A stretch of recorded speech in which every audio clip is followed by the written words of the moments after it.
নমস্কার, মৌস কিচেনে আপনাদের সকলকে স্বাগত জানিয়ে আজকের ভিডিওটি শুরু করছি। আজ বানাবো চিকেনের একটি দুর্দান্ত রেসিপি। আশা করছি আপনাদের ভালো লাগবে।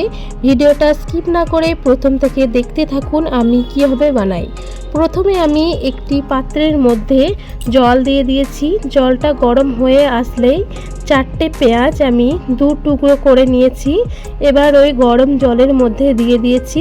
আর নিয়েছি 2টো বড় সাইজের টমেটোগুলো দিয়ে দিয়েছি জলের মধ্যে।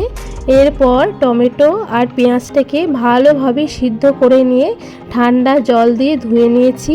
আর এদিকে একটা আমি মশলা তৈরি করব, এই জন্য কড়াইয়ের মধ্যে দিয়েছি গোটা জিরে, গোটা ধনে, গোটা মৌরি, আর দিয়ে দিয়েছি শুকনো লঙ্কা, আর দিয়ে দিয়েছি এলাচ। এরপর হালকা একটু ভেজে নিয়েছি।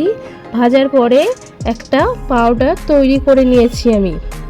এরপর আমি চিকেনটাকে ম্যারিনেট করব। চিকেনটাকে ম্যারিনেট করার জন্য সবার প্রথমে চিকেনটাকে ভালো করে ধুয়ে নিয়েছি। আর দিয়ে দিয়েছি অল্প একটু লবণ, আর দিয়েছি অল্প একটু লঙ্কা গুঁড়ো। তারপর ভালোভাবে মিশিয়ে নিয়েছি। আর এদিকে যে মশলাটাকে ভেজে রেখেছিলাম সেটারই আমি পাউডার তৈরি করে নিয়েছি। আর সিদ্ধ করা টমেটো আর পেঁয়াজটাকে জল ঝরিয়ে রেখে ঠান্ডা করে নিয়েছিলাম, ওটারও একটা পেস্ট তৈরি করে নিয়েছি। এরপর কড়াইয়ের মধ্যে পরিমাণ মতো তেল দিয়ে আমি আগে থেকেই পেঁয়াজ কেটে রেখেছিলাম, একদম সরু সরু করে পেঁয়াজটাকে কেটে নিয়েছিলাম। এবার পেঁয়াজটা দিয়ে পেঁয়াজটা প্রথমে হালকা করে আমি ভেজে নিয়েছি। তারপরে ম্যারিনেট করা চিকেনটাকে পেঁয়াজের মধ্যে দিয়ে চিকেন আর পেঁয়াজটাকে ভালোভাবে ভেজে নিয়েছি। এরপর আমি দিয়ে দিয়েছি 1 চামচ আদা বাটা আর 1 চামচ রসুন বাটা। আদা, রসুন আর পেঁয়াজ আর চিকেনটাকে বেশ ভালোভাবে ভেজে নিয়েছি। তারপর যে আমি পেস্টটা তৈরি করেছিলাম সিদ্ধ পেঁয়াজ আর সিদ্ধ টমেটোর, সেই পেস্টটা আমি চিকেনের মধ্যে দিয়ে দিয়েছি। তারপর ভালোভাবে চিকেনের সাথে মিশিয়ে নিয়েছি। এবার আমি দিয়ে দিয়েছি স্বাদ মতো লবণ। লবণটা কিন্তু একটু বুঝে শুনে দেবেন, কারণ চিকেনটা ম্যারিনেট করার সময় লবণ ব্যবহার করেছিলাম। আর দিয়ে দিয়েছি হলুদ গুঁড়ো, আর দিয়েছি অল্প একটু লঙ্কা গুঁড়ো। তারপর চিকেনটাকে বেশ ভালোভাবে কষিয়ে নিতে হবে যতক্ষণ না চিকেন থেকে তেল ছেড়ে আসছে।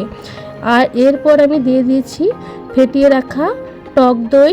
টক দইটা দিয়ে চিকেনের সাথে বেশ ভালোভাবে চিকেনটাকে কষিয়ে নিতে হবে। আপনারা দেখতে পাচ্ছেন চিকেনটা বেশ ভালোভাবে কষানো হয়ে গেছে আর সিদ্ধ হয়ে এসেছে। এরপর আমি দিয়ে দিয়েছিলাম অল্প একটু কাসুরি মেথি। কাসুরি মেথিটা দিলে খুব টেস্টটা ভালো হয়। আর যে ভাজা মশলাটা আমি তৈরি করেছিলাম, এরপর ভাজা মশলাটা দিয়ে দিয়েছি। তারপর চিকেনের সাথে ভালোভাবে আমি কষিয়ে নিয়েছি। দেখতে পাচ্ছেন তেল ছেড়ে এসেছে। এরপর আমি এখানে অ্যাড করব পরিমাণ মতো জল। বেশি জল দেওয়ার দরকার নেই, এটা একটু গ্রেভি টাইপ করব তাই।